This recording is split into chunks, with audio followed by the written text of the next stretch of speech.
All right, g'day, mate. What's your name? My name is Brent Thorpe. And what do you do, Brent? I am a performer and writer and house painter by day.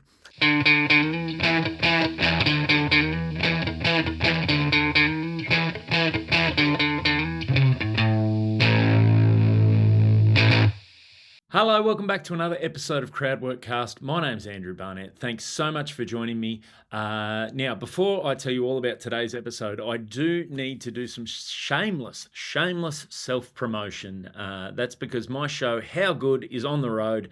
Going to be in Brisbane, October 7 at the Sit Down Comedy Club, Newcastle, October 22 at the Newcastle Comedy Club, and of course, Sydney, November 3rd at the Sydney Comedy Store. If you'd like to come along, I'd love to see you at any of those performances. It'd be really nice to fill those rooms. So get your tickets, hit alist.com.au, and you'll find tickets there.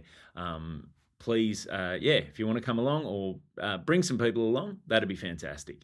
Now, today's episode, this is with my good mate Brent Thorpe. Now, Brent is this is actually one of the great things about stand-up comedy, because I honestly don't know that outside of stand-up comedy that Brent and I would have ever met and become mates, because we just probably wouldn't have crossed paths, to be honest. Brent is he's an absolute champion. He's got amazing stories. He's lived real life. He's an actor, playwright, comedian, performer, and house painter. He's actually did some house painting at my house, and I can recommend his house painting as well as his performances. He's an absolute champion, though. Like I said, always got amazing stories. Now, you wouldn't know he's 60, except for the fact that he really doesn't have any social media, so I can't really point you anywhere interesting to follow him, but he has a couple of things coming up. He has a short film called Reverie that he's starring in next year's Mardi Gras Festival. So keep an eye out for that. Mardi Gras Film Festival, I should say. So keep an eye out for that.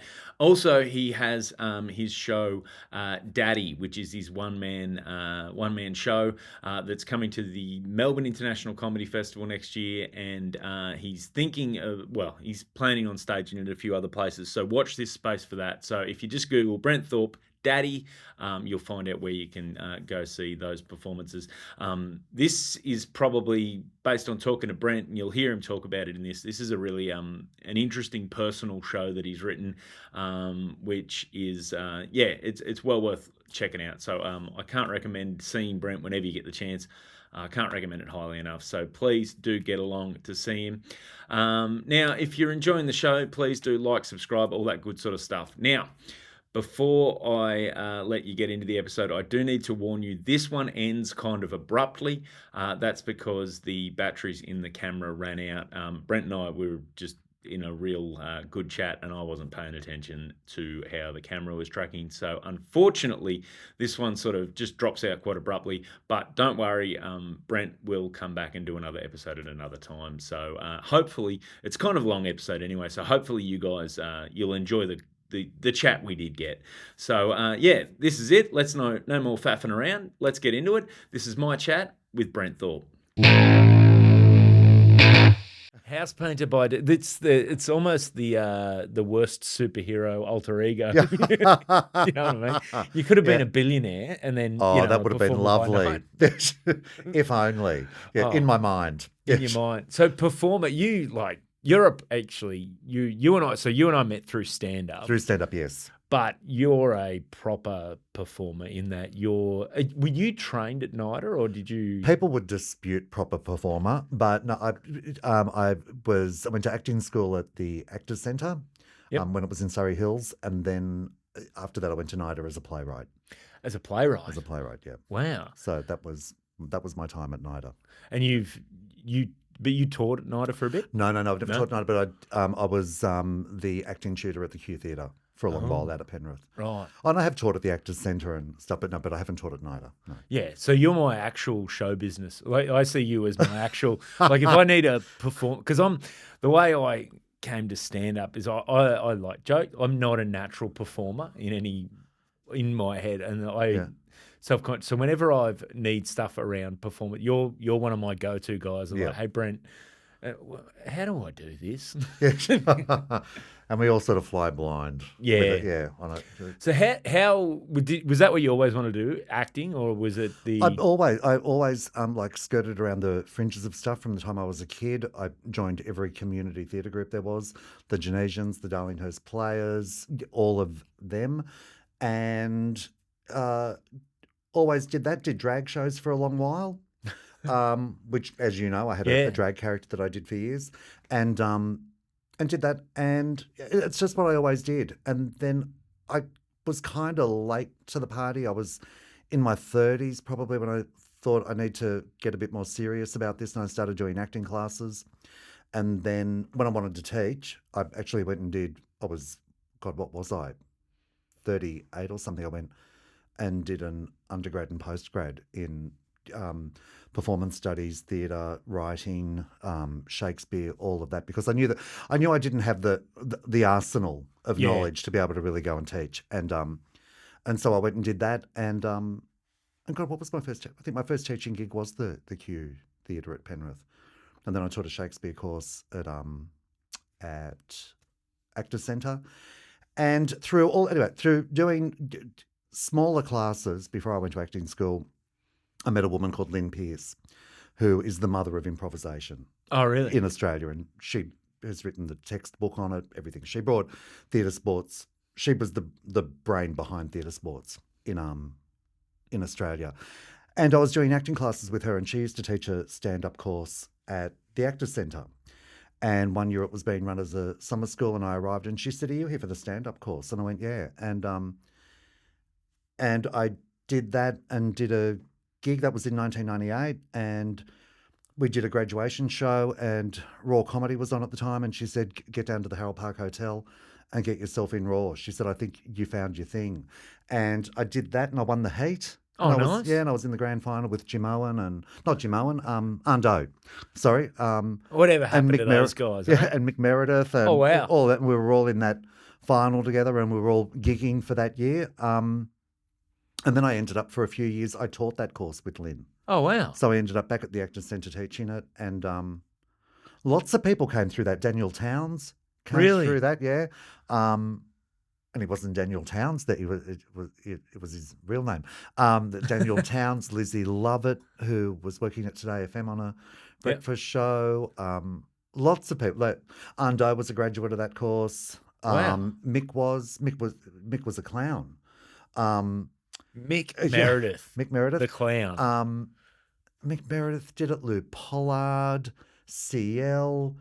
There were stacks of us that came through that. Wow. And does that still run? No.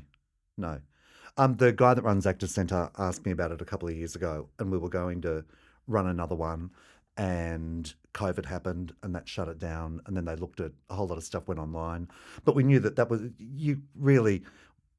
we all know stand-up doesn't really work streaming, like with you in a living room, and it's hard. So we canned that, and I haven't spoken to Anthony about that again, but it was a great course. Yeah. Because what it gave you, Tommy Dean used to say how that course worked when we were doing it was it gave you, we would run it over 8 weeks, and it finished with a performance either at the Comedy Store or anywhere, wherever we could get a room. At the time, the last one, there used to be a room down in the pub on the corner here, on the corner of Crystal Street. Oh, yeah, I remember that. What's that? I can't remember. Stag and Hunter? No, across the road from it. Yeah. The Clarendon. Oh, I can't remember. Yeah. So yeah, there was a room there, and we did graduation shows there. The other place at the Wentworth Hotel. Yep. In the city. We did all those. But Tommy used to say that it gave you 6 months of working material in 10 weeks. Oh, wow. Like where you would go out, if you only had like your 4 minutes or whatever, and you'd go out and gig and try and build up material.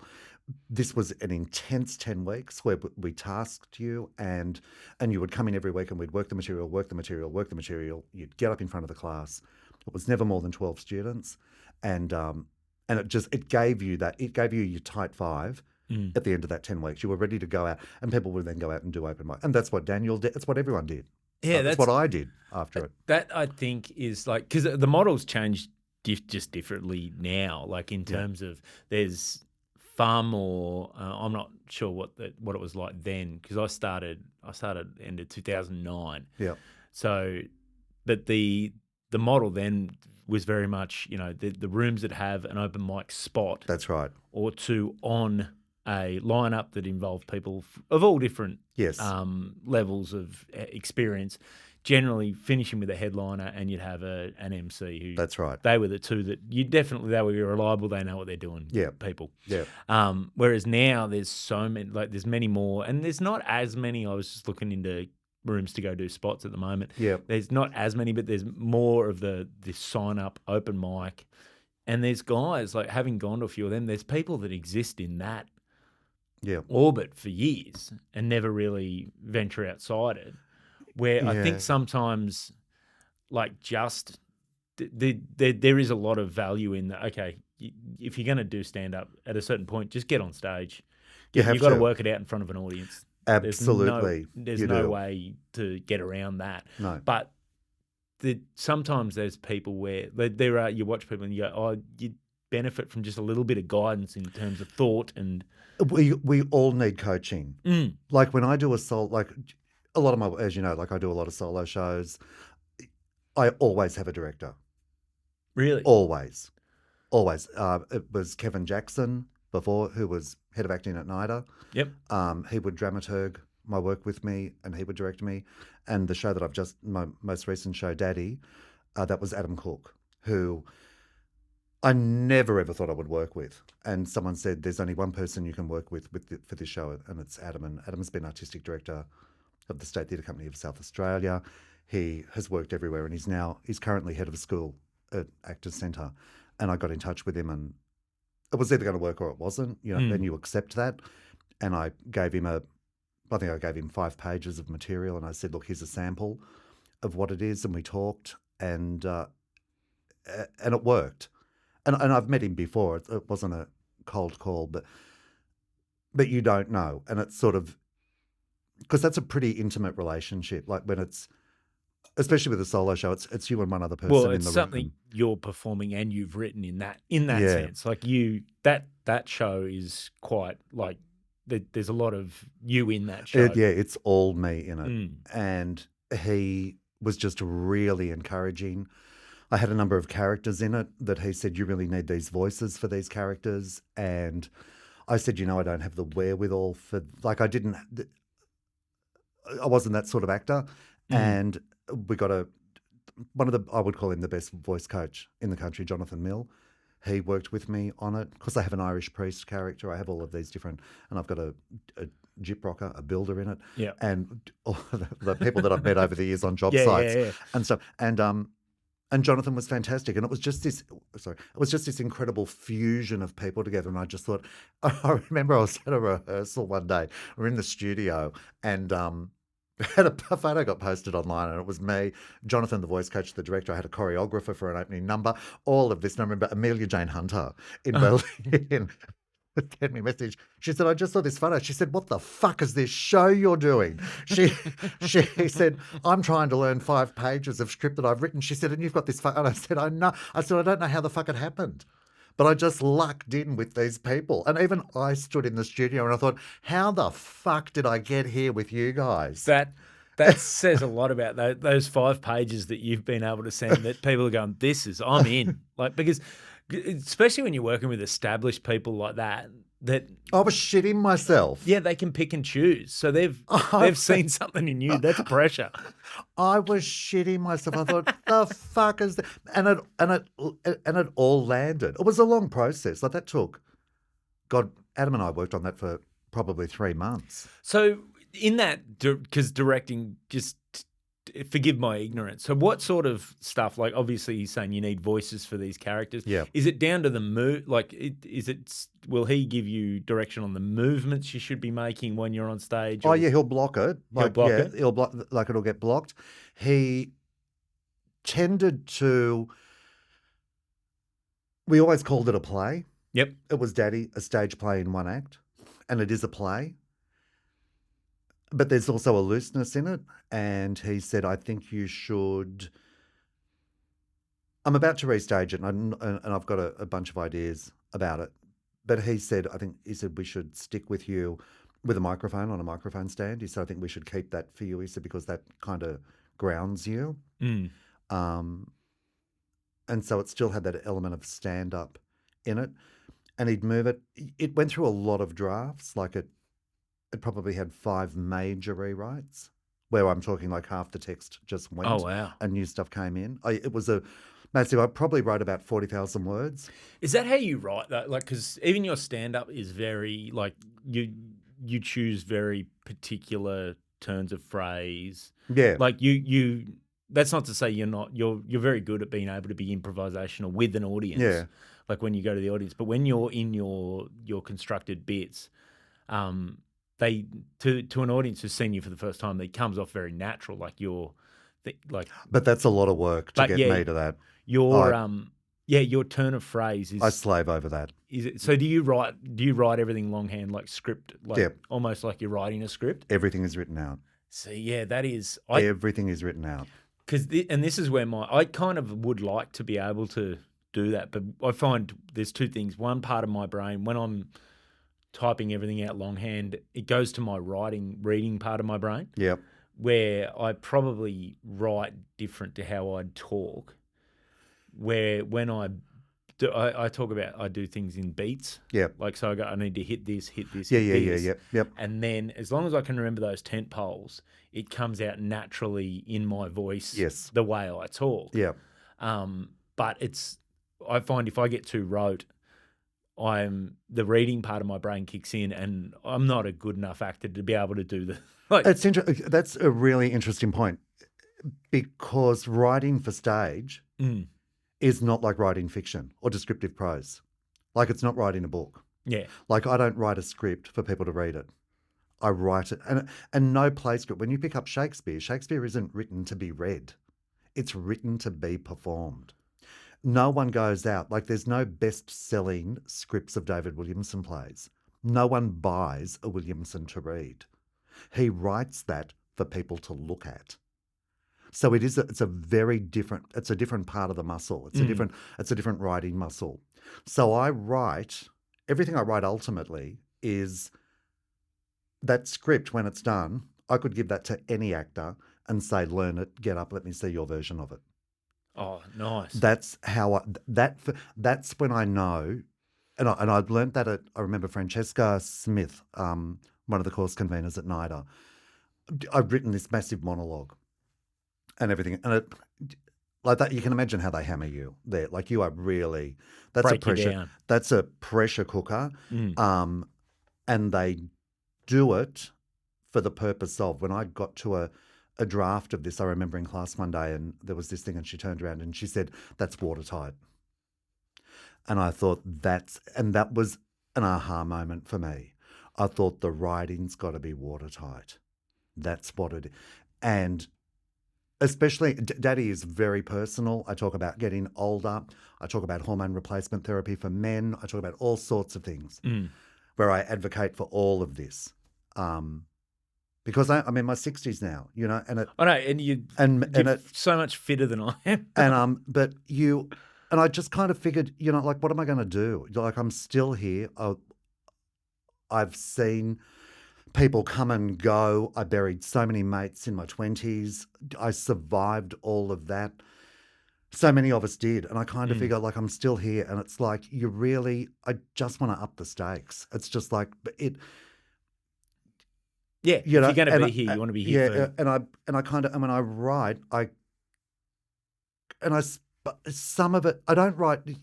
Well, you've seen me. I don't think anything I do is really shocking or offensive. I don't do any of that. But I don't pull any punches either. No, it's not your stuff can be not shocking in a way where you never feel like if something you say or a joke on stage is shocking, it never feels like it's shocking to be shocking. No. The point that's never set out it's almost an honesty of like, whoa, I didn't expect that. Yeah. In terms of, and I kind of figure, and I'm a big one for You know what it is? It's not contrived. It's not No, contrived. I hope not. It seems to come from a genuine a genuine thought. You're not sitting there going, "What can I say to elicit a shocked reaction? Yeah. What do I want to say?" And you know sometimes what the reaction's going to be. And You're a and it's performer, just an honesty, and it's just like, and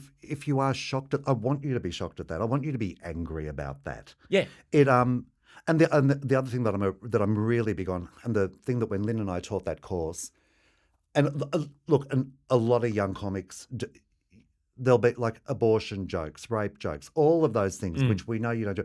And I remember, and Lynn taught me this. This was back in 1998, 98, 90, when we were teaching that course, and a kid got up with a joke, and she just said, "You can't tell that." She said, "I'm going to tell you why you can't tell it." And he said, "Why?" And she said, "Everyone in this room, listen to this." She said, "You haven't earned the right to tell it." And everything that comes out of my mouth, I'd never forgot that. And everything I say on stage now, I've earned the right to tell it. yeah. And I can back it up. Like I go in Daddy, I go really hard on the Catholic Church, like really fucking hard. But I figure you're big enough and ugly enough and old enough and rich enough, you can take it. But it's and I'll go toe to toe with you. And it's also coming from it's not you've decided, oh, this is trendy. Which is where like I'm like, I raised Catholic. My kids go to Catholic schools. Me too. So the Catholic Church has done a bunch of good stuff and it's done a bunch of horrible stuff. Yeah. I don't think that you don't hide from the horrible stuff. No. Done. But also then it always, when I feel that, what are you doing that joke for? It's when people are doing a cheap joke about a serious, like those are serious things. So if you're going to do the joke, it's got to come from a place that's and I never punch down. Point or I never ever punch down. Yeah, see, I don't even mind like my thing is if you're going to go a subject, I kind of want to see that there's something behind it. There's got to be insight. Tickle the brain. There's got to be there has to be an insight. Rather than just don't try and shock me. I don't mind being shocked. No. But also make me go, oh, like, because the thing that I did with Daddy too was, which I've never done before, only because like I just cover such a vast, like I said, I talk about drug use, I talk about the church, I talk about all sorts of things, and the show is full of citations. So I will quote something and I will go, like the first one is, as John Waters says in Mr. Know-It-All, published by Corsair, 2021, and I give a quote from him and I go, this show comes with citations, there will be many, take note. And that is the first of many. And then at the end of it, some people used to come to me at the end of the show and say, have you got a reading list of that? And I go, there's about 35 books on it. And they go, yeah, we want to read. So I published it on my Facebook page. I go, these are and there are more than 35. That needs to be in the playbill. But it's like they're the 35 that you can start with that I read, like Michael Pollan, How to Change Your Mind, The New Science of Psychedelics, the John Waters, there are many, The Velvet Rage, Walt Odette's Out of the Shadows, The Psychology of Gay Men's Lives. It's peppered with all of this. That's where I think, like, I don't know, I love that when someone comes and they're going to give you ideas to potentially challenge your perceptions, that they've done the work. Yeah, absolutely. Not just I had a thought and I'm throwing this out there. Look at me, I'm a renegade. I'm an edge. No, this is someone who's like, I want you to think for a reason. Yeah. You don't have to buy into all this. My favourite review, and I never quote my reviews, but my favourite review for it was the woman who was writing for, I think it was Sydney Arts Guide. Anyway, she said, Brent Thorpe, she said, a man of bench presses and books. A bench presses and books. And I thought, fuck, I love that. Mate, if you were a single man, that's the dating profile. I loved that. I thought, fuck, my partner cried when he read it. He went, she really got it. She really got it. And I said, yeah, I think she did. You know, like it. But that sums you up. You're like, you. Whenever I see you like looking after yourself fitness wise, but you're also got to keep fit. As you get older, we're men. We have to. It's I And men, once they turn 50, it's just like, I think, like, and I'm on buildings, like I'm a tradie by day, and like you do physical work. I look at men on job sites and I'm like, you shouldn't be eating Red Rooster every day and don't drink that 2 litres of Coke. Like, this is going to fucking kill you. Yeah. But men do. It's what they do. And it's.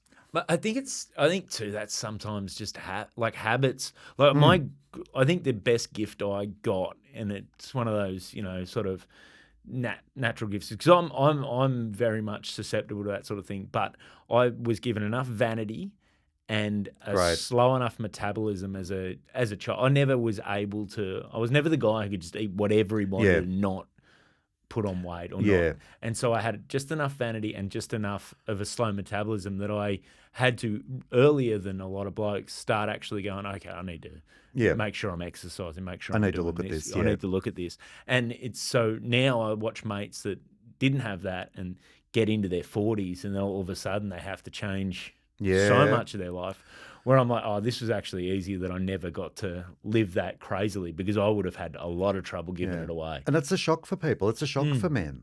Yeah.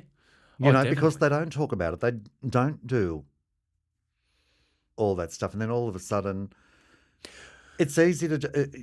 But then I think, and I think this is one of the big things that's changing with younger blokes, but sometimes I think that's part of the reason that things like Joe Rogan are so popular. Yeah. Because they'll talk about health stuff and men's stuff and then there's always been that, where do I get this information? And sometimes I don't know that it's always the best information. I don't think Joe's doing his citations quite the way you're doing yours in your. Yeah, no, they don't. Well, and you know what? That's not. I don't want to get into the criticism of that show, but I just think sometimes, like, Joe Rogan's a guy who's very open-minded, but sometimes if I had a criticism of the way that show or the way that's approached sometimes with the influence it has, is that sometimes there's not quite the discerning. Because was it him that called Dwayne Johnson on steroid use? Was it, or he called someone on steroid use? Yeah, I forget who. Yeah. Yeah, but it's like sometimes I think when he gets an expert on. But that's the other thing too, is people lie about that. Yes. I think that's and that anyone shits that me. Thinks that Dwayne Johnson's not on something. It's like, and that is and I talk about that in Daddy a lot. Anyway, that's Brent Thorpe saying that if we're going to get sued. But I think that you've got to be. I'm all for transparency. Yeah. And I think lying about that. That's the worst thing you can do for young men. Yeah. I was a few years ago. It was. God, it might have been 2015, 2016. I remember a thing on. Oh, look, I had the radio on, and a report had just come out, and harm minimisation units in hospitals or medical centres where they do they're not needle exchanges anymore, but what was the needle exchange? In Western Sydney, because when you go and get needles or syringes, they say, can we ask you what you're using it for? It's just purely for statistics. In Western Sydney, something like 75% of needles and syringes issued went to men in their 20s for steroid use. That's crazy, isn't it? That's like in their 20s. In their 20s. Yeah. And 75%. That's not heroin and methadone. That is steroid use in young men in Western Sydney. And it's not talked about. That's what I think is like, because there's a lot of focus on, unrealistic beauty standards for women. Yeah. But you turn on any Hollywood film and you see, like, these guys aren't built like these kids are. And, if you're a 15-year-old kid with skinny arms looking at that, how am I supposed to look like? Yeah. If that's what a man's supposed to look like, how does that happen? That's as unrealistic as the photoshopped, heroin waif chick on the cover of Vogue. Absolutely. Yeah, no, I take your point totally there. It's funny because both my boys now are in their teenage years, and I've started to notice that just especially the older one, he's hit that stage where he's started to be self-conscious. Yeah.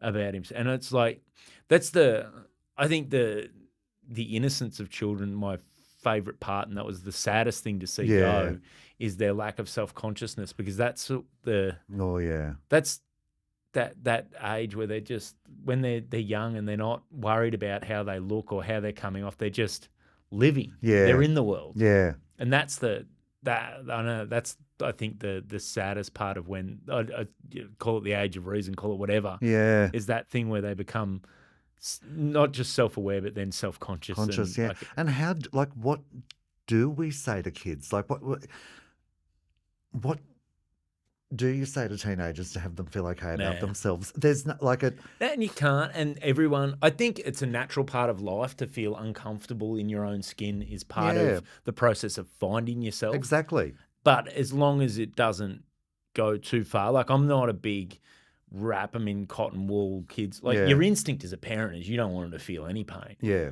But then you can't. But that's not life. That's not life, and Yeah. it doesn't. Like I'm not always going to be there to make sure that they never feel any pain. So Yeah. there's a certain point where they have to learn to deal with pain, and the only way you do that is by going through it. That's right. Yeah, that's how So- we learn, Yeah, and you know?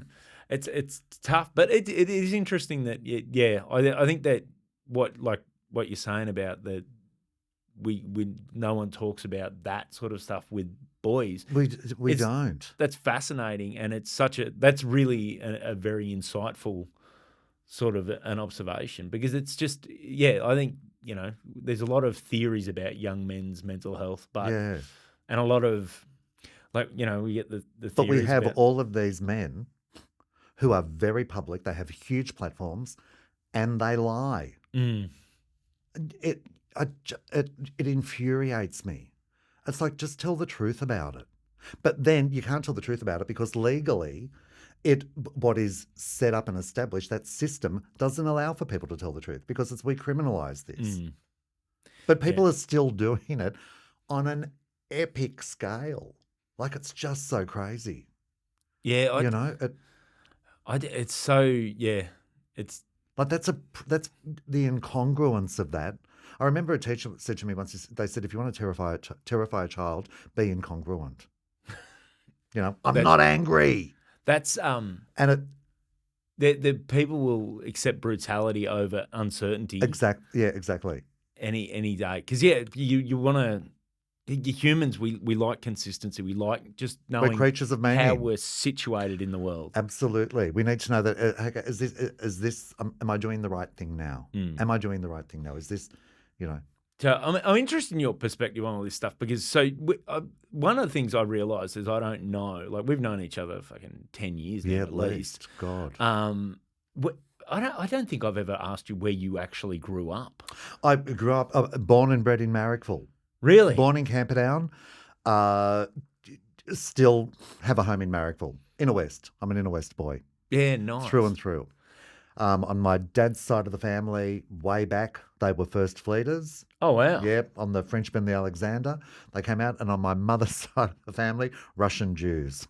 Oh, wow. So I'm a real mongrel Yeah, breed. you are. Yeah, You've come here under all sorts of circumstances. yeah. Like, Yeah. they fled Russia through Poland, into Australia.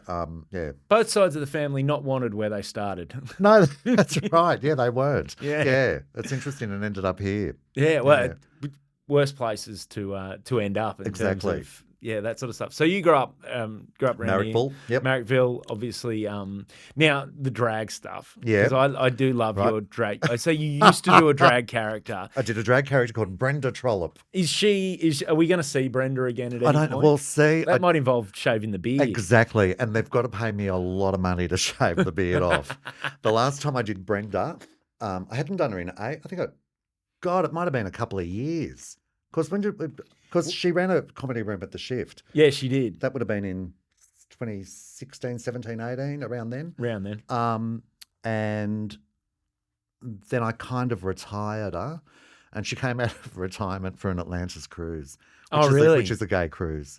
And I got booked for that with Shauna Jensen, Paulini, Alfia Curie, Briefs, the performance troupe were on it, a whole lot of Aussie acts, and then there were American acts as well on that. And So Brenda came out of retirement for that. So she was on a cruise ship for 14 days. Oh, wow. That was great fun. It was So- really good. But it's mainly Americans, and they were kind of a bit thrown by Brenda. Of course, even though I do, as you know, Brenda had a full face of makeup, Yep. like you would expect a drag queen to have.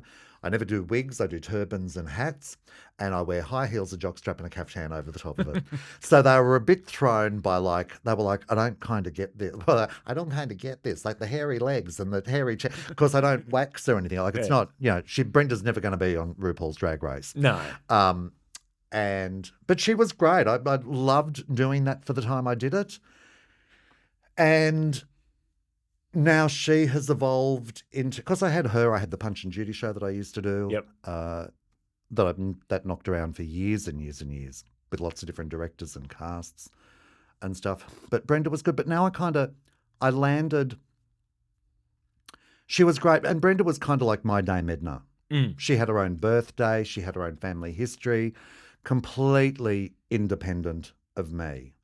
And so she went off and I do talk about her as her. Yeah. Like she was this other beast.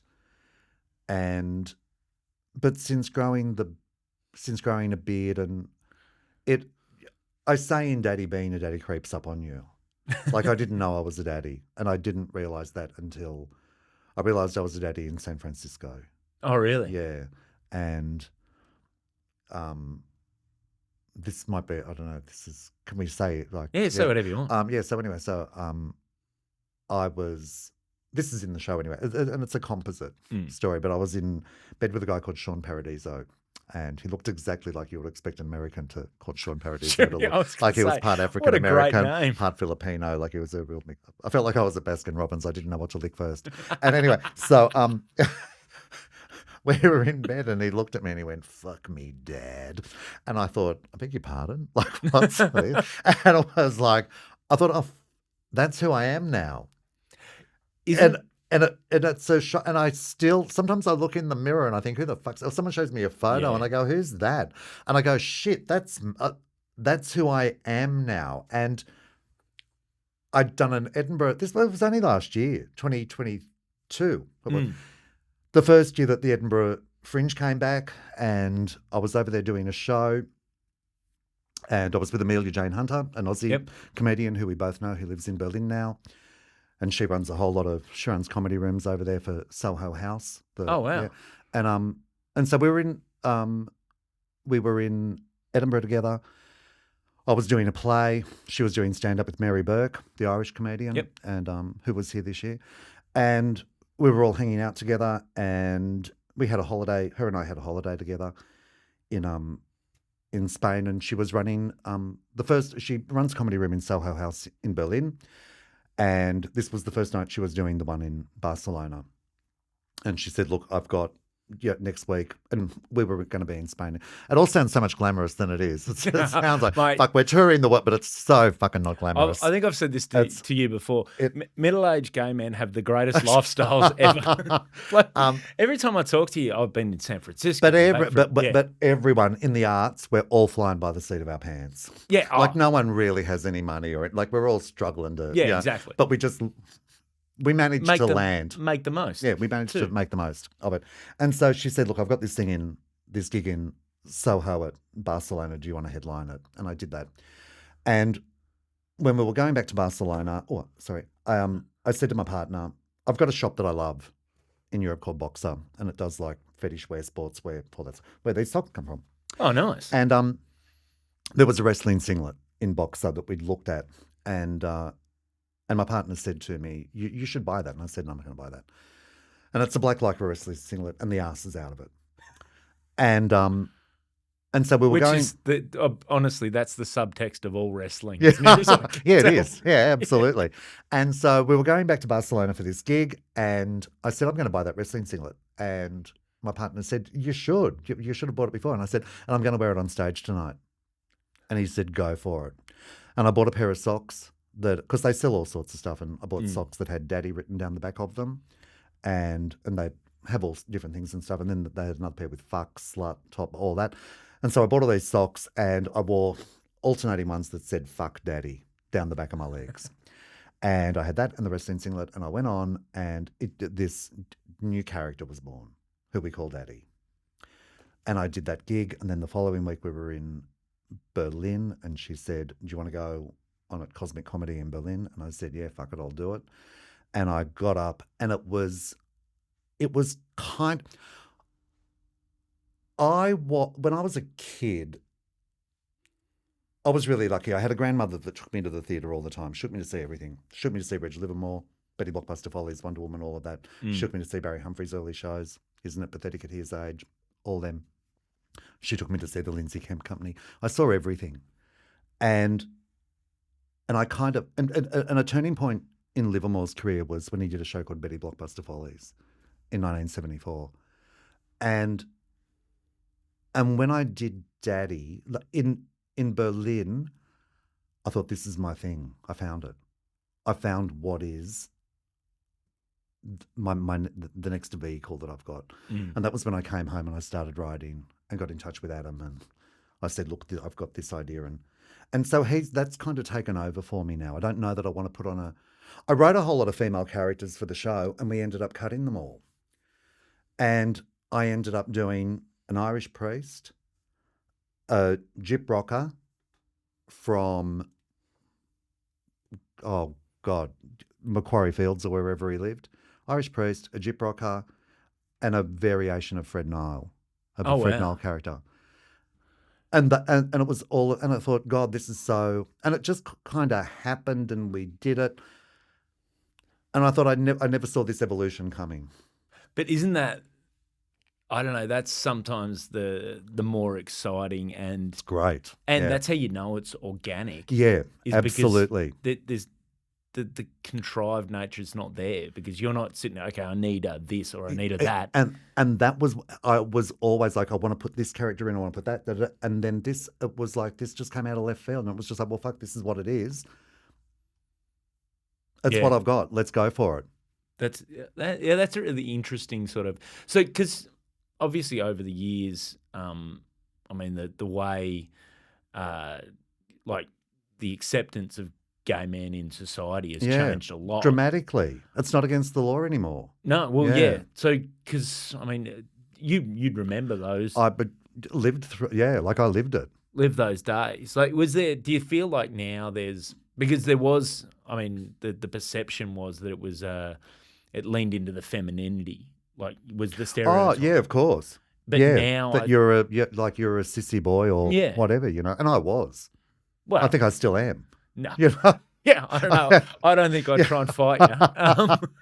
But that's do you think that maybe that now, like, part of that is coming to this fucking leaning into your masculinity of like. Oh, there's also that. Yeah, absolutely.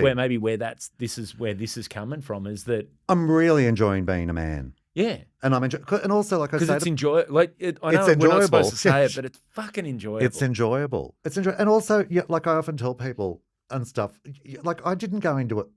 I didn't set foot into a gym and lift a weight until I was 40. Really? Yeah, I did. I drank, smoked, all of that, and I'd given up smoking and all this, and I put on stacks of weight and everything, and I just saw a photo of myself and I thought, holy shit. Like, first of all, I was 40 and I thought, fuck, I'm still here, you know, because that came as a shock. I survived AIDS. I survived all of that. How old were you when all that, because you would have been... I was 22. Yeah, so right in that age group, and that, like, it's almost like you didn't get to have your fun before that. I was 22 and I looked at that and I look back at it now and I just think that was a shit sandwich. You know, because not only that AIDS crisis was compounded by the fact that, like, in Australia, it was still a criminal offence to be gay. Yeah. So we had politicians and pundits every night on TV saying, well, of course, these people are getting what they deserve. Well, they should be in jail. That was, I remember because I was obviously early 90s. I was young. I was like 10 in 91. And but I remember the ads on TV, the Grim Reaper ads. Oh, the Grim Reaper ads, yeah. It was crazy that was a health, but it can shock you. But the thing that I didn't remember about it until I watched it years later, because it was one of those, you know, when you're like, did that really happen? I'll look that ad up on YouTube. Yeah. Was the the first line of the voiceover, this is a government ad, was at first it was only gays and intravenous drug users who were gay. It's like, guys, at first this wasn't a problem. Yeah. Like, it's just the junkies and Yeah, the gays. yeah. But now we know normal people can get it. Yeah. Oh my God. Yeah. Like that being on a government Oh, it ad was is just, shocking. and that change just in the change in my lifetime is insane. But and that was just almost as a child, like as an observer on the sideline of Yeah.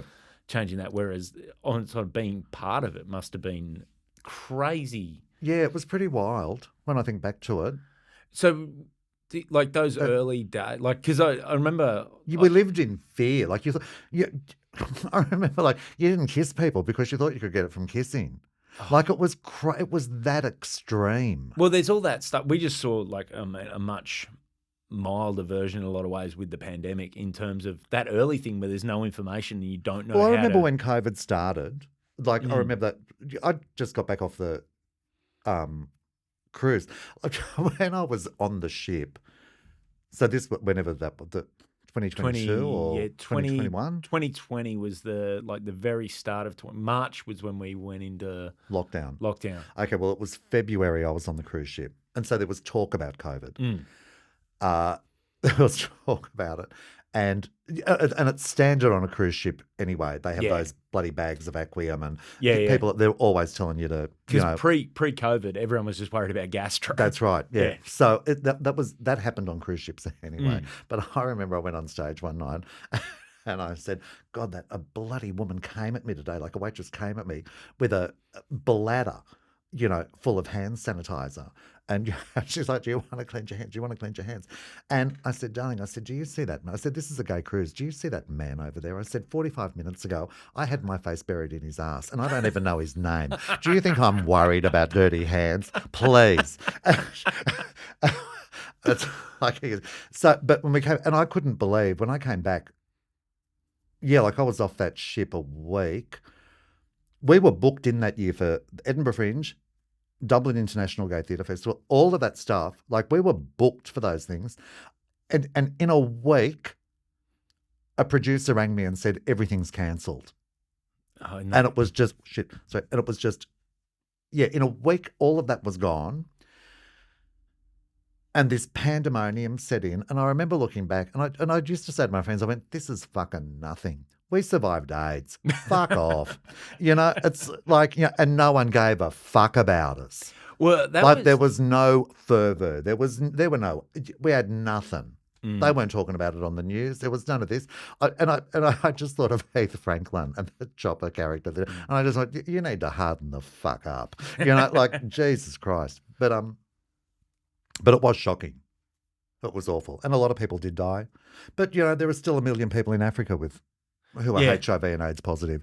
So, it's...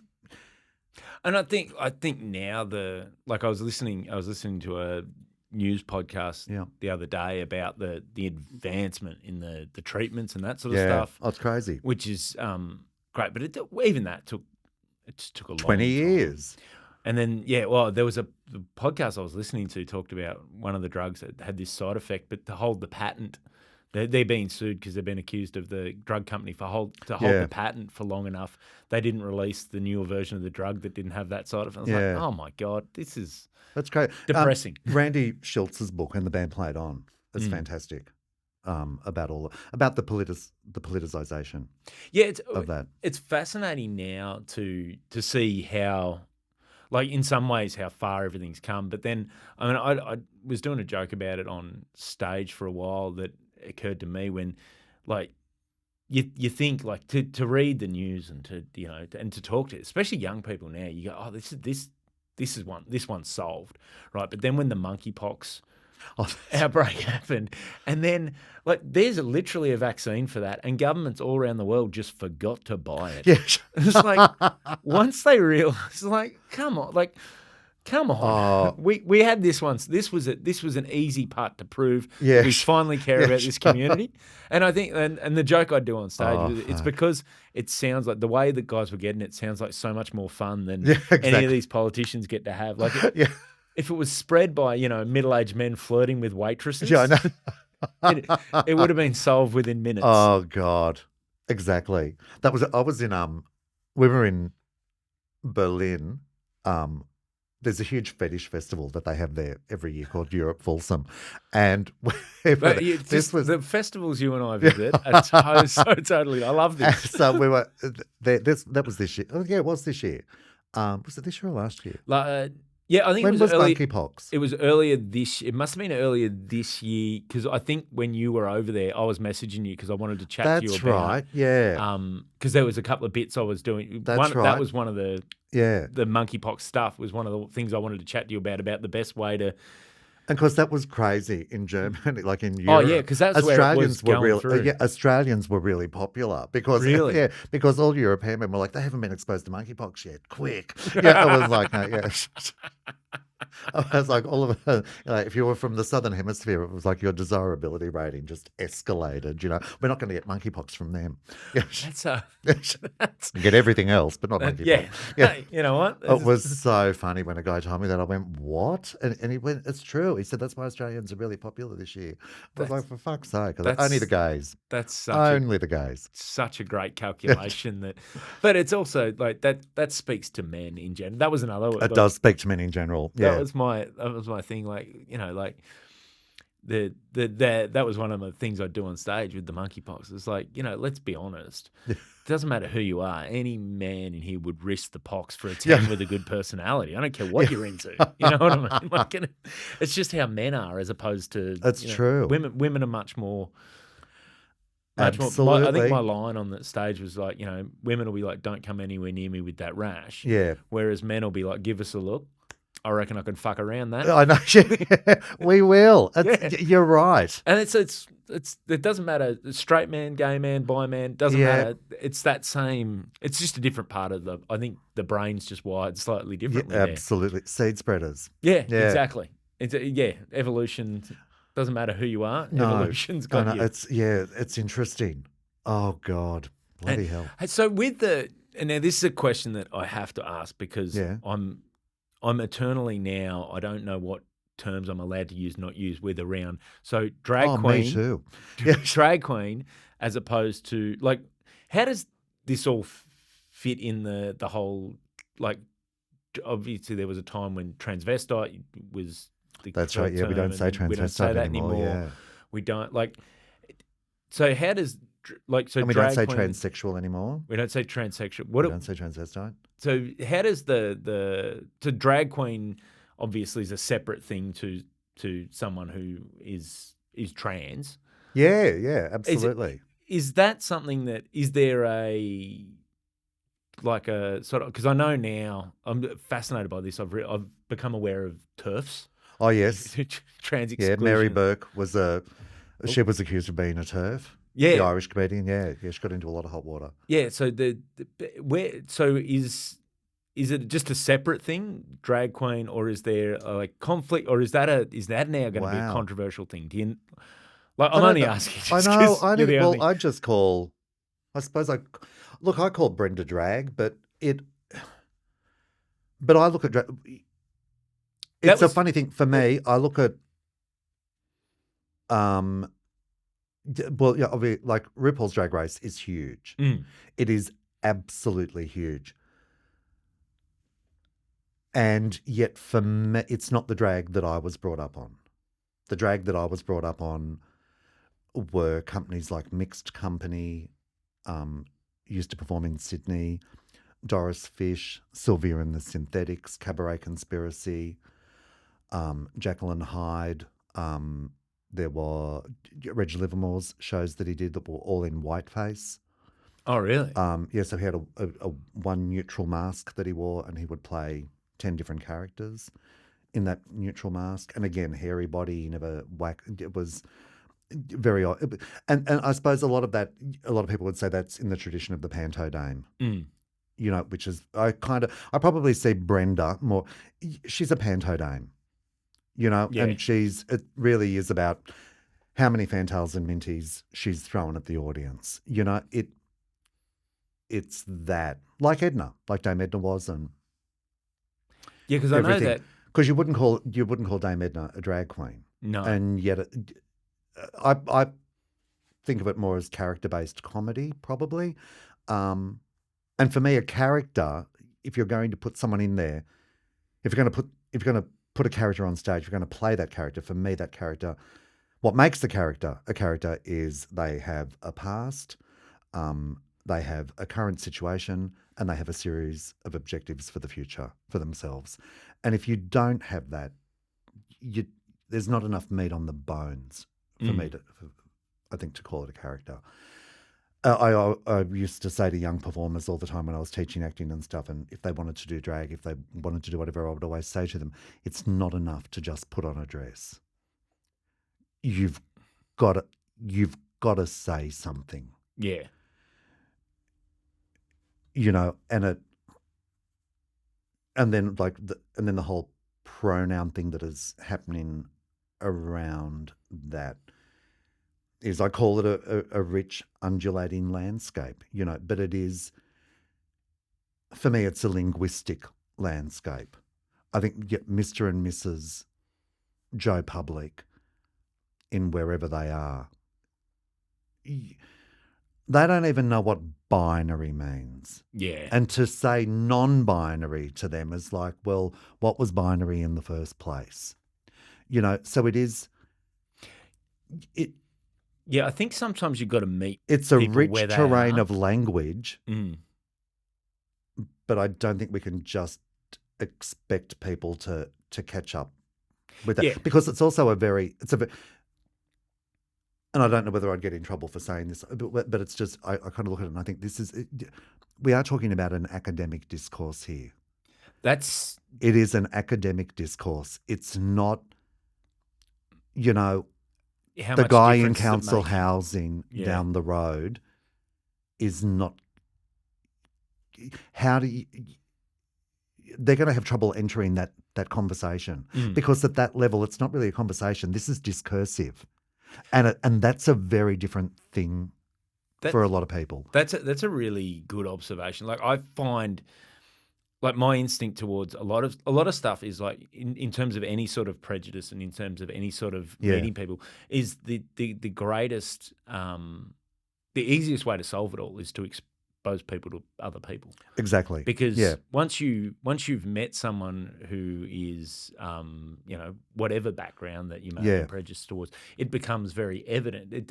They're self-defeating ideologies, in that there's a reason that the white supremacists will call themselves white separatists and want to live separate, is because if you're not separate, the ridiculousness of the whole premise of the ideology becomes, and whether they know that subconsciously or won't admit it, it becomes ridiculous, because all of a sudden you meet, and that's where you start hearing, but he's one of the good ones. And then you realize, oh no, you get exposed to enough different people. You realize people are just people.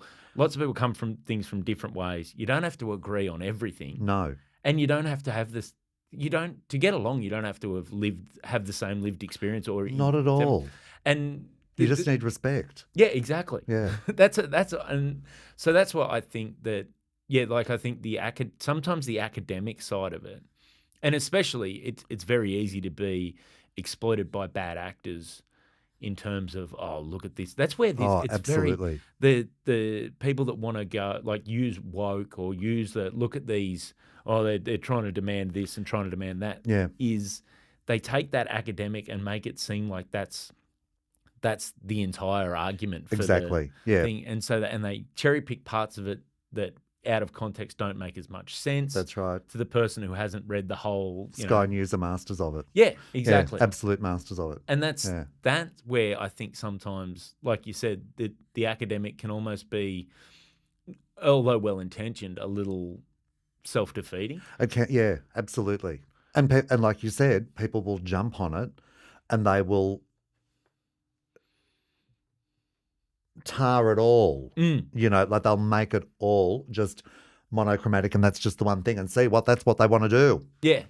It's like when you hear about, okay, you can't have, like, it's like when, you can't have, like, especially in acting. I think, because being an actor, I'd love to know your thoughts on this idea now that a role of say, a person of any sort of minority has to be played by someone of that background.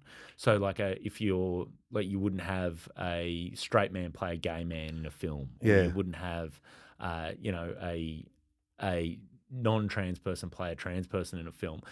As a performer, and obviously as someone who's comes from like comes from one of those backgrounds, where do you sit on that? Is there a I think gay can play straight. I think straight can play gay. Like, I'm fine with all of that. I think obviously you're not going to black up a white actor and have them play a black role. yeah? Like, We you're not don't going to need do Gil Brenner that. being the king of Siam anymore. Exactly. Yeah. I think we're not going to do that. I think it depends upon the role.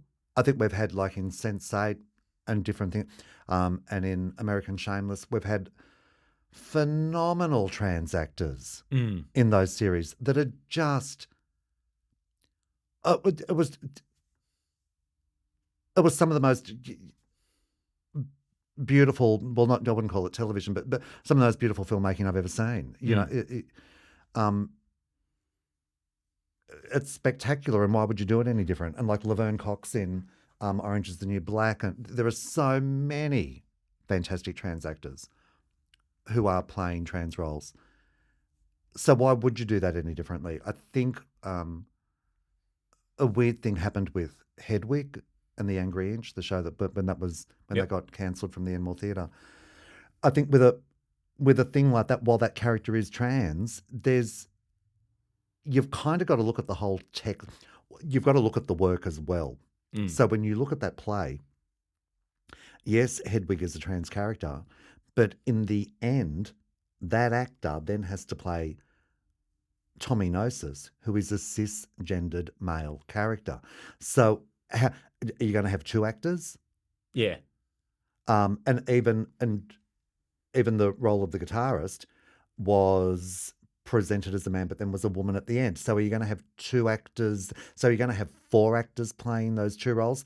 And I think with that show in particular, it was just sort of like a whole lot of stuff got thrown at it. And I don't know why. I haven't spoken to those people, so I don't know why it got just completely cancelled at the end. But I thought everyone that's talking about this is not talking about the show. Like, they're actually not talking about. I wanted to say to all of them, have you read the script? Have you seen the show and have you read the script? Because what you're doing here is, I want to know your solution to it. So are you saying we now have four actors? Also, I think I think sometimes we react without, like you said, react without context. That's right. And then why not see the show? And if the cis actor is playing a faithful and it's an authentic performance. Yeah, because it was going on in Sydney, hot on the heels of a Broadway revival with Neil Patrick Harris in it. Yeah, who is like married gay man with kids, blah blah blah. Or Doogie Howser. Doogie Howser. Yeah. If he can play a teenage doctor, he can play anything, Brent. So yeah, it's interesting. I don't know. I don't have any answers. Yeah, it's fascinating. That sort of, I think, and I'm thinking very much too sometimes about the rules now that we apply. Like, because I look at gay life now and I think we're in danger of, well, we're not in danger, it's happening. Like, people do live homonormative lives where it's like, we're going to get married, we're going to be monogamous, we're going to have kids, we're going to have a mortgage, we're going to do this, we're going to do that. We don't go out to parties anymore, we don't do that, da-da-da-da-da-da. I'm like, fuck off. Like, fuck off. Like, you can't get me to Berghain fast enough in Berlin. Like, fucking line up there and go in and listen to that fucking thumping techno for 12 hours and fucking dance my ass. It's like, I couldn't think of anything worse. But it's like, I hate it's techno. not. I mean, but it's pretty. Berghain's pretty amazing. Yeah, they call it the Vatican of techno for a reason. Oh yeah, it's theatre. I'm also not a drug guy, so I think me neither. It's theatre. Yeah, like Berghain is theatre on a grand scale. It's extraordinary. Yeah, and that's the Like, I've arrived very late in life. Would you believe, only 2 weeks ago, Lynn Pearce, who I talked about before, she's a Swans fanatic. There is no one who is more insane about the Swans than she is. And in the 20 years that I've known her, we had lunch, and she said, "I get 2 free tickets to a game every year. Do you and Travis, my partner, want to come?" And I said, "Yeah, I'll go." I'd never been to an AFL game before. Oh. And she's got fucking cracking seats right on the halfway line, about 8 rows back. And we went to that, and then she got sick and she couldn't go to the last game with the Demons a couple of weeks ago. And so she said, "Do you want those tickets?" And I said, "Yeah, sure." And I'm addicted now, but it's because it is that when you're there, it's like on TV, I was never interested, but when you're when we were at that SCG, that countdown and the theatre of that and the entrances that they make, the building of it, all of those LED screen, everything, when that countdown happens to that bounce, I thought, this is the greatest theatre I've ever seen in my life. And the Demons game especially, because I know fuck all about AFL, but I looked at those players on the ground. It was the Demons, the last game. Yep. They played. Theatrically speaking, how that team were blocked on the field, because I look at it in terms of, I looked at it and I thought, now you're talking my language. It was like, it was just extraordinary. It was improv, because Lynn always says AFL is what taught her the most she ever learned about improvisation. That's about where is the focus, and the ball is the focus, and you've got to keep the focus moving. That's that's fascinating. And it taught her about side coaching, where you get the ball, pass it here, name that character, And when you watch it was fantastic. And that's what I think is sport. Like, I've never understood people who just write off sport completely, and I feel like it's often to do with, it's the same for people who write off theatre or write off, the people, mate, musicals. Have you ever been to one? They're quite amazing. But it's that thing of, it's usually people are bringing, in general, something from their own past. That's where they feel like, this is not for me. I've been excluded from this. I can't get access to this.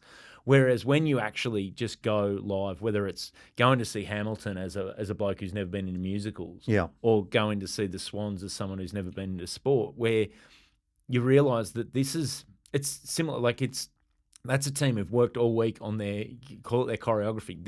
Each player knows where they've got to go to support the whole thing moving forward, and then they've got blokes coming the other way, and just the athleticism and it's magical to watch. The coordination it really of is. all. Yeah, and I always thought AFL, to your point, on TV is, I feel like, and my old man said it to me years ago. He goes, "I always feel like this game, the cameras are too close, because the magic is watching it." Is watching the whole scene. Yeah, and it build over 50 metres. You see the guy absolutely handball here, and then he turns up 60 metres down the field. And he's been sprinting the whole way. Like, just watching It's incredible to watch. And it's a long game. That was the other thing that surprised me. It's like, fuck, they play for a long time. Mate, there's GPSs. It's nothing for some of those guys to run 15Ks during a game. Yeah. And they're not jogging 15Ks. No. They are sprinting. Yeah. It's amazing to watch. Yeah. It's like, it's like a ballet. We'll get you into rugby league next. Don't worry about that, Brent. I'll get you to a cricket game. We'll get you to all these things. So that was great. So that was and it also, then you look at also for scale. Yeah. And then looking back at, okay, well, how do we, in different venues, even if it's a 50-seater room, a 100-seater, how do you, in terms of as a performer, it's terrific. How do you then play different spaces? That's funny. That's something I've been thinking more about this year in terms of performance, because I've done a different scale of things this year, done some bigger rooms with different people, done some other things. And the one that really taught me a lot about, that sort of it almost woke something in me, is I did the Underground Theatre which is at the Brisbane Powerhouse during the comedy festival.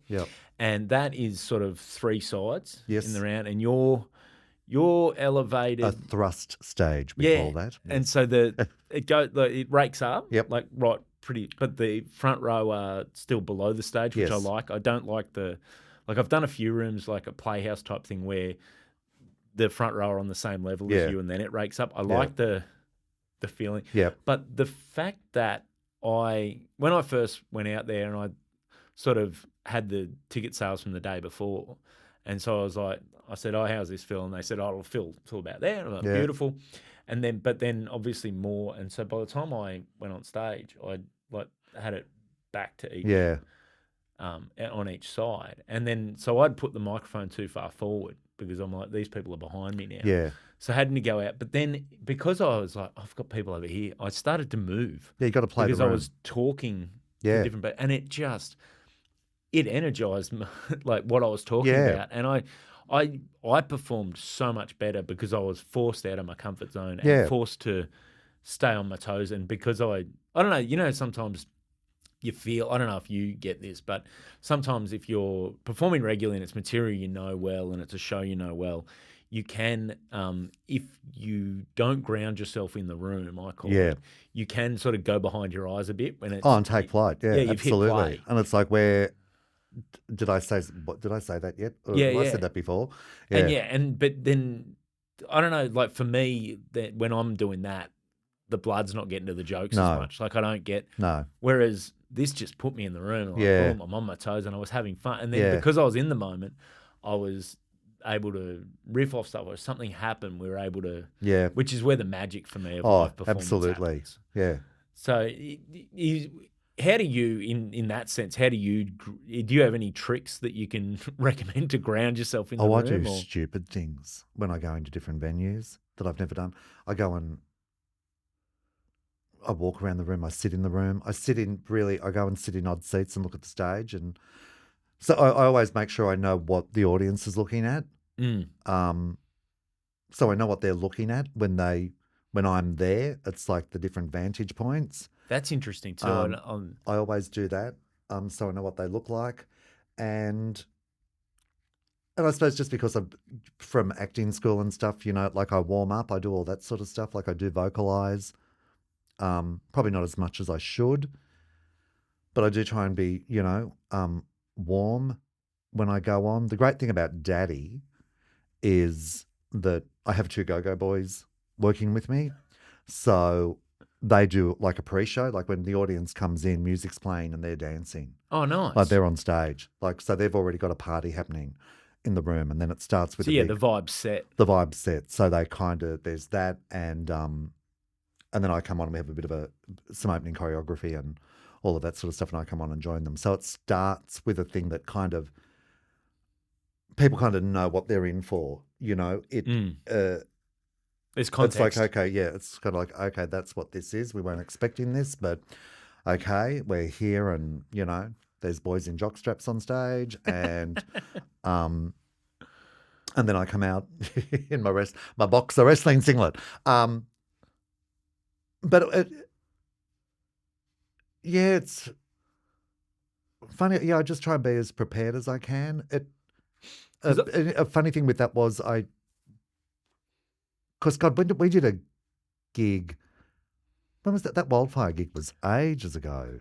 Yeah, when we did that room with Peter Berner and that would have been at least maybe 18 months. Yeah, and it and I love it, and it's funny. It's just sort of since this thing happened in Europe, since like that Daddy thing happened, and I came back, I just thought, fuck, I thought I can't do. Like I want to start doing some rooms again, but I just thought I can't do stand up in jeans and a t-shirt anymore. You got to do it. Yeah, I just can't do it. It's just as you. I've got to give them. They have to. It's got. Yeah, and I say, like, when I go, I've just got back from Berlin, can you tell? It's like, I've just right back from San Francisco. Believe it or not, everything I'm wearing I bought in San Francisco. I know you'd never guess. But I have to give them, it's got to be, I don't know. I just can't do less than that now. But that's I've got to give them a bit of leather. I've got to give them a harness. I've got to give them something. But too, if You know? you're performing from that perspective, Yeah. jeans and a t-shirt is incongruous It with really is. Yeah. what you're talking about and what you're performing. So Yeah. you need to be able to I suppose once again, like, and this is something I've only just, I'm close to 14 years in, and I'm starting to actually now start to think about performance. It takes that long. But just even what you're wearing sets context for who you are, what you're talking about. Absolutely. You don't realize, and as humans, it's a perfectly natural thing, is when you encounter someone, you're just visually, subconsciously making a whole bunch of judgments about that person. And Absolutely, we do. It's just an instinctual thing that we all do, because that's why we evolved from being able to That's right. assess each other. Who is this person? What's their context for being here? What can I expect from them? Because we don't like to be shocked. No. We don't. It's the evolutionary reasons, because of judging danger. But now, like, as an audience, people walk on stage and straight away you're making, okay, this is this. They're starting to make judgments about what type of person you are, or what type of material you might be doing, what you might be talking about, what perspective you're coming from. And so if you go on in a t-shirt and jeans and just start talking from the perspective of what you've written about and Daddy, then there's going to be that gear grinding moment in their head. There is. What? Absolutely. And sometimes, like, if you're doing that intentionally, that will work. That will work. Yeah. But it has to be your intention. Not it can't just be like because I don't know, like, there's times when I've different things where you go on with different perspectives, or not realised how the audience are perceiving you. Yeah. And you're like, why isn't that connecting? And then you realise, this person wasn't seeing me just as this. They've like, real young people, they're starting to see me as, you're of my dad's generation. And you've got to bridge that context to meet them where they are. And I know younger people look at this, like, we'll look at Daddy, and they're like, you look like, you could say you're my grandfather's age, and maybe we don't need to hear this. You don't look anyone. Like, I don't think you look a granddad's age. So I don't know. I don't know. I haven't asked young people. It's generally older people when they see it. They come to me and they go, I did it in Melbourne. A guy sent me a message, and because I talk about this, like, embrace your 50s and 60s, like, get out and make noise, don't be quiet. And a guy sent me a message in Melbourne, and he said, I was just in Sydney for World Pride, and I bought my first harness, and I wore it to a party called Extra Dirty, and he was 54. And he sent me a photo of himself at that party, and he said, I did exactly what you were talking about. And it was the most beautiful thing. That's such a nice thing, that you not only, because realistically, someone comes to your show, they walk away entertained. Yeah. That's the minimum, like, not the minimum done, but that's the It's got to be goal. that, yeah. That's the first goal. Yeah. And there was a young guy one night, came to it, and he was in his 20s, he worked in a university, and here's the thing, he was a puppy. Like, there's this whole fetish thing called puppy, where people wear these full head leather or latex dog masks. Really? Yeah, so this puppy thing I won't go into it here, but anyway, this boy was a puppy. No, feel free. Yeah, this boy was a puppy. You can Google it. People can Google puppies. And this boy was a puppy, and he works in a university, and he accidentally posted, or he saved a photo to something, and it went up on his Facebook page. Oh, and no. every professor in the university, so everyone saw this photo. Anyway, it might have been up for about an hour, and then he realised what he'd done, and he pulled it down.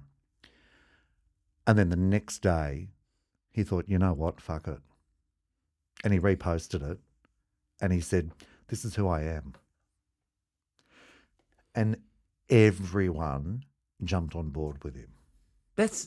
And said, can you tell us more? we're absolutely fascinated by this.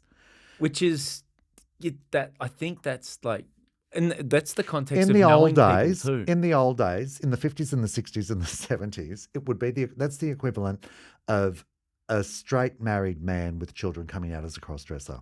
Exactly. Yeah. Yeah, coming out as a transvestite. And that's the time that you wouldn't have been, oh, we're fascinated. Yeah. Please tell us more. It would have been, nah, dude, you're out. Well, that was the old days of the Seahorse Club and all of that.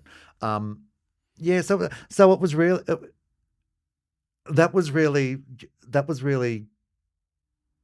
great for me. I loved that. I loved seeing that, and I'm about to shoot a short film with a guy called Eric Nash, who has a feature on Stan that's got John Jarrett and Steph Tisdale and Oh, wow. Chris Hayward in it. It's called Love You Like That. And so he's doing this short film, and he wrote that after he saw Daddy, and so he's written this short film that we shoot it in 2 weeks. It's called Reverie, and it's a hookup between a man in his 60s and a 21-year-old boy, and it's a Who are you grinder getting hookup. to play the man in his 60s? Yeah, I mate? know. Yeah, I know. I'm the 21-year-old. And he wrote that after seeing Daddy. He said because I talk about there's a bit of stuff about the past and all of that, and so he was fascinated by that, and he said, well, what about if we have a man who was gay but made a different choice when he was young because it was easier to get married? And that's what the film is. It's a man who made that choice, and when he turns 64 decides, well, his wife finds out, and she's cool with it, and it's just like, no, this is who you are. Like, off you go, live your life. And he has this grinder hookup, and that's the short film is the grinder hookup, and him navigating that terrain with this boy that arrives.